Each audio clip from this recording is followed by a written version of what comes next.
True. Yeah, thanks for the vote of confidence. But I mean, the logo looks awesome. But maybe someone on the chat for the DSCL can look what it means. Icy box. Yeah, Icy Box. It's just like one word, Icy Box, and I don't know if it's a company or like what is it, right? Maybe they It's make icy boxes. I don't know. I mean, would a company that makes boxes to store ice in sponsor a StarCraft 2 team? I have no idea. Maybe when a player's on fire, they can save them. Dude, you're trolling me right now, are you not? Yeah, of course. Screw you!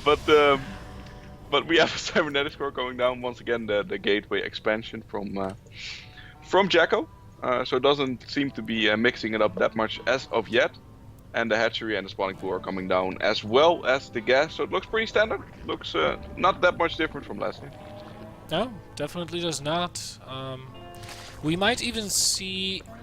Oh well, maybe even not. I mean, I was trying to. Gold base, gold base, gold base.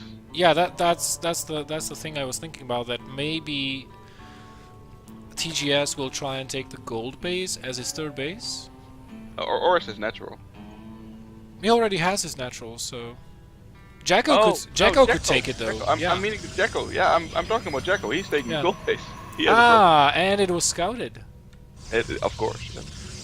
And you know what? With this, there's going to be a really fast speed. So TGS, if he can somehow prevent this wall from going up at the gold base, he can then stream units in. No, he will not be doing that. He's taking a gold base as a response. Gold base. Yeah, he is. But I've seen several games where the Protoss opted to get the gold base early on, and it was always very hard for the Protoss to defend because it had to defend their ramp from their natural expansion and the ramp from the gold base. So they had to put their army in between. But because it gets so spread out, you don't have enough force fields to really deal with it. Yeah. So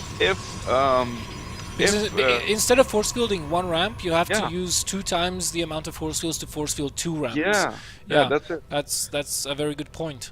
And that could be something that ThisGameSuck could exploit if he goes for roach timing, for example.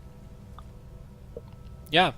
Also, going with for a roach timing, you don't actually need as many drones as you would normally need because of the gold base. You get a boost from there, so you don't need as many drones mining the gold minerals, which allows you to start maxing out sooner. So you essentially will have the same army strength if you want to go for a roach max than you would normally have, but slightly sooner than with the plain old max out from Winds of Liberty. This hatchery is taking ridiculous amounts of damage, though. Luckily, the queen does come in. I have to say that TGS does have a surprising amount of links. 12 links out. It might not seem like a lot, but it's more than you'd expect. Yeah, it's he's at least going to force a force field here from JackO. He's not gonna force field. Oh, he is. He has to. Yeah, he has to. But at the same time, he's harassing the gold and getting a pylon up there. He can start warping 3 units. He's got 3 gateways, so he can start warping units by 3 over there. And actually, he will be successful in bringing this down. However, TGS already has the lair going up, and I think he might try and switch into Mutas off of this, or just... He's really good in that position. And versus what JackO is doing as well, because he's only on 3 gates. Does he have any additional... Excuse me, 5 gates. Wow, well then this is really strong. But he's only on 1 gas, so he's warping in primarily Zealots. If TGS goes for Spire... Yeah, that could be really good, but the thing is, the TGS has to defend this as well, and the Spinecrawler's not gonna finish in time, and he doesn't have that many Zerglings. The Zerglings are not that great against Zealots to begin with, and the Queen is gonna fall straight off the back. Zerglings are fighting against 4 Zealots, but are being microed. The drones have to be pulled off the line. He has to kill the pylons! Of course he has to kill the pylons, but it's not happening right now, and so many drones are dying here. Wow, JackO with... Wow, off of 1 gas only, and just... This is a map that is designed for this map. And TGS promptly quips with yeah, gold bases are stupid. As JackO puts all the gold minerals in his icy box, he does manage to win that game.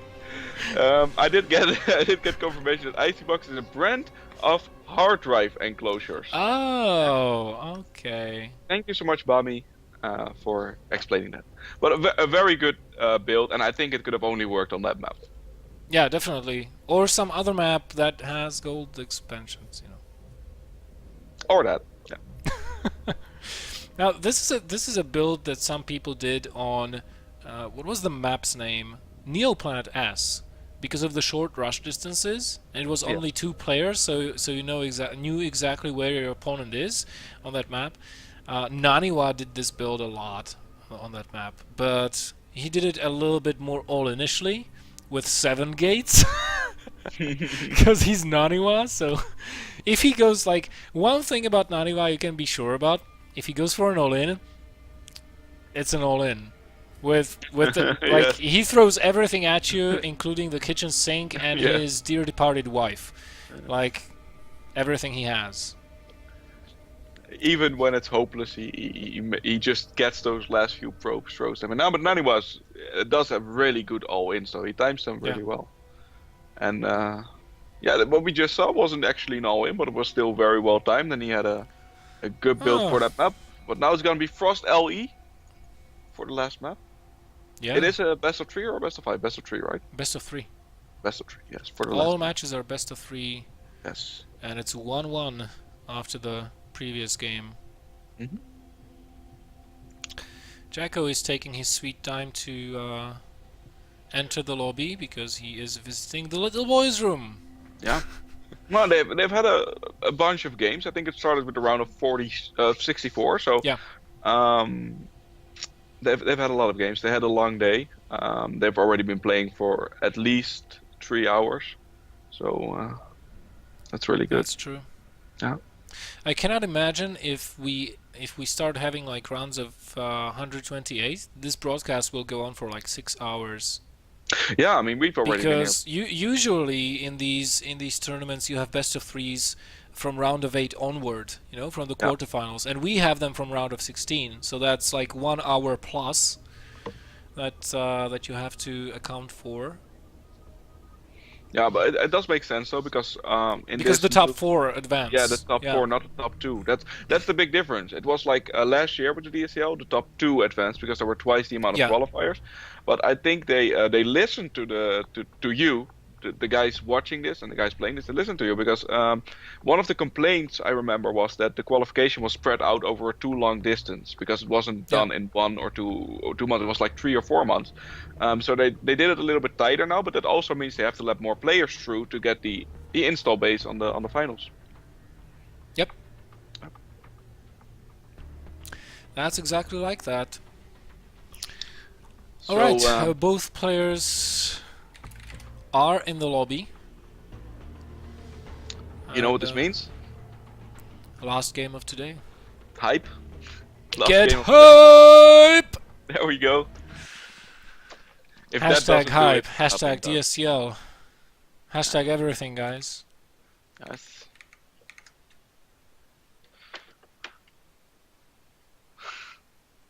It does look like the chat is really looking forward to it. See a lot of GG, well played, Ace match on the way.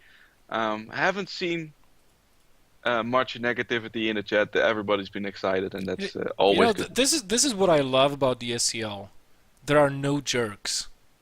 I don't know if it's your Dutch upbringing, but usually people from the Benelux are so nice. Like, I remember, very unfortunate I did not get to cast him today. I think he has signed up, Shock, right? Nice guy. Yeah. I remember casting Go for SC2 recently. He was in semifinals versus Cass, and Cass had pretty severe lag spikes throughout the game. And you know, in the first game, Cass had a couple of spikes, and then he lagged out for like 20 seconds really badly, and the lag window came up, you know. Yes. Right. And immediately after Cass was back in game, you know what Shock did? No. He immediately paused the game. Yeah. And asked in the chat, Cass, are you alright? Ah, that's such good man, and that defies someone as a person, you know. I mean, That's so. I So was like, my mind was blown. Now compare that to somebody like Nurchio, yes, who like will not even let some casters into his lobby he will think. I hope he's because not okay. unless you're somebody really famous, Nurchio like has no problem telling you you're nothing special. I'm not waiting for you, and just goes ahead and plays his game. Like, you know, and Shaq, he didn't really win anything yet, but he's already behaving like a superstar should. Yep. You know. Yep. Well, no, he's giving the good example. I think most. Yeah. That's something that some players have it, some players don't, and I just when hope someone that, does, it's just great. like I said, I think it must be a Benelux thing. Like, you people are also nice. I just hope that Chuck will, you know, maintain this as he will be growing up and not become a mean person, because it would be really a shame in his case. It's always it always has to do with circumstances, I think. You know. Yeah. I mean, every child is innocent, right?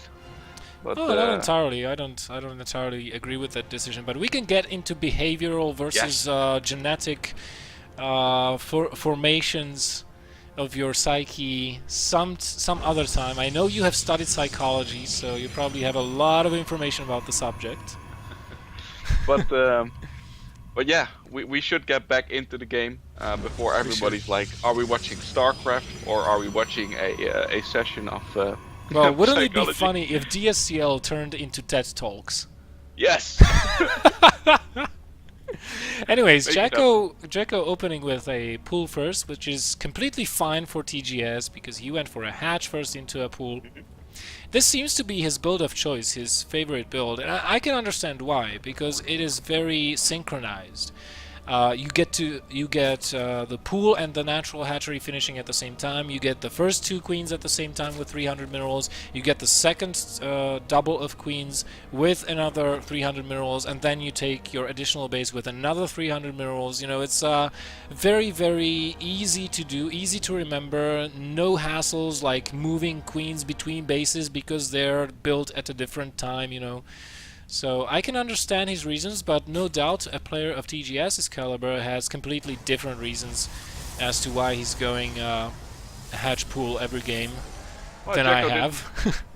JackO did get a good scout off in the main base from TGS, and I have to say I like the fact that both of these players are playing it quite standard and are going into a safe matchup. You can see that both players made a really safe build, got the pool quite early, got the probe to scout it out, got the cannon as well, and it's just going in a very good macro game, and that's nice to see in the last game of a series, Patrick. Yeah, it is. The third base a little bit late for TGS. He really wanted to be safe. Be safe, probably, because he did throw it down at like 440, 450 almost, which is, you know, that's really uncommon. Usually you see that third base if the Zerg player wants to go for that without the gases. You usually nowadays see it 350. Not even 415 like it was in Wings of Liberty. Like 350 third base, no problem. Sub-Sun. You know, the Zergs are just like that. It's going to be a Stargate for JackO once again. Yep. Yeah, Stargate openings are so common these days. Especially on Frost. In PvC and on Frost, yeah, you rarely see something else. So I wouldn't be surprised if TGS sees this coming as well. You can already see, like with the position of the Overlord, that he really wants to see something fly on the bottom side of the map, on the on the left-hand side of the map. So I'm guessing he thinks it's probably gonna be a Stargate, and he's not wrong to think that on this map. Yep, 630 Roach Warren going down. Just in case this is some kind of a gateway-based aggression with Robo Facility, for example. Oh, he didn't get to see the gases. I mean, he has to suspect they're already taken, but still. And, well, this time around, look at this. We have no +1 for JackO. So he's not rushing this out by any means, unlike the previous games. But he is once again going for that Phoenix Tower. Like, I have a feeling that JackO making Phoenixes first, getting that information, getting that scout up, that he really feels confident with that build, because he's done that so many times today. And with varied success, but he is mixing it up a little bit, but getting +1 just now. Yeah. So probably we'll be getting a robo facility as well behind this, and a third base, and tries to go Colossus. He did this on heavy rain, and he got pretty hard countered by TGS. So I don't know, like if TGS probably has to be thinking, oh, you're doing the same thing, you're just hoping you'll do it better. Okay. If we start seeing upgrades, Hydra Den and Hive, then we know this where this game is going. Infestation Pit immediately. Yep, this could be bad for You know what? JackO. He might be going Swarm Host with this. No, there's the Hydra Den. He's not going Swarm Hosts. And he's gonna add the Spore Crawlers again to deny that information and to get the Phoenixes off his back, and it looks very much like game number 1. There is one huge difference to this, however. We have gateways being added on before the robo facility, so JackO might be thinking of having extra production behind this before he takes up. Might be a little bit safer, because the first game he really lacked support for those Colossi. You know? The thing is that they got pulled in and he had no area of effect. He really needs to get something that can deal with the Hydras. But he's going for air. Well, that double works. Stargate. That definitely works. Yeah, it does. It does look like, however, TGS wants to go for the same build he did last game. But if he scouts the double Stargate here, or sees no Colossus with the army of his opponent, I think he has to see the Stargates though, because like the fact that there's no Colossus, but he's gonna see it. Look, the Overseer is coming from the right hand side. He's gonna fly in the base, click on the double Stargates, and know exactly what's up. And we're gonna have to wait what the response is from ThisGameSuck here. Yeah, I mean, at this point, once he sees that, he already has the Infestation Pit. He can very easily go Swarm Hosts. Straight up. And he can start adding on Infestors as well, which are crucial in defeating air armies of the Protoss. 3 Phoenixes at a time. JackO really does not want to be caught off guard by Mutas. But he's gonna go up against Hydras though, so he's gonna need something else than Phoenixes, because Phoenixes are decent against small amounts of Hydras, but if you got a group of Hydras, we actually tested it with a friend. Mm-hmm. The higher the numbers go, the more the Phoenixes win. But you have to be really quick with your reactions on picking them up. Yeah, right? yeah, sure. Sure, you have to be. But we tested like 30 Hydras versus 30 Phoenixes. And the Phoenixes actually won. Wait, did they? If I remember, I don't know. I don't remember that, but like quite clearly. You know what? I'm going to test it again, because I know that one of those results in those tests we did surprised me, and I did not expect that. But it does make sense, of course, that the Phoenixes benefit more from upgrades. But in a normal game, what you'll see is that the Hydras are usually better upgraded than the Phoenix. So that the armor on the Hydras really makes a big deal, because they get less damage ×2, because the Phoenix have 2 attacks. But we're gonna have to wait and see how this pans out. So far it looks very similar with the Vipers mixed in. The Hydras already on the map, and Roaches to reinforce. More Roaches in the production tab. Roach speed almost finishing. We're going to see one big push here. Yeah, we are, and this time it's coming even faster for TGS. He's not waiting this time around. And it's a little bit all in for him, because look how low his resources are. The Phoenixes are so out of position. He's not gonna have any support from the Phoenixes here. And he has to be careful not to let those Void Rays be abducted. He's gonna have 2 Void Rays and 8 Zealots. That's it. This is the worst case scenario. Look at the Phoenix. They're coming back on the map, but he's gonna see with the Roaches that the Phoenixes are coming back, and those Phoenixes aren't gonna kill everything. He's gonna lose the Nexus for sure. Oh yeah, he definitely is. But he needs to kill as much of this army as possible. As I said before, this is a one-shot miracle here for TGS as JackO just taps out. That was... TGS with that build just had his number, and it's that simple.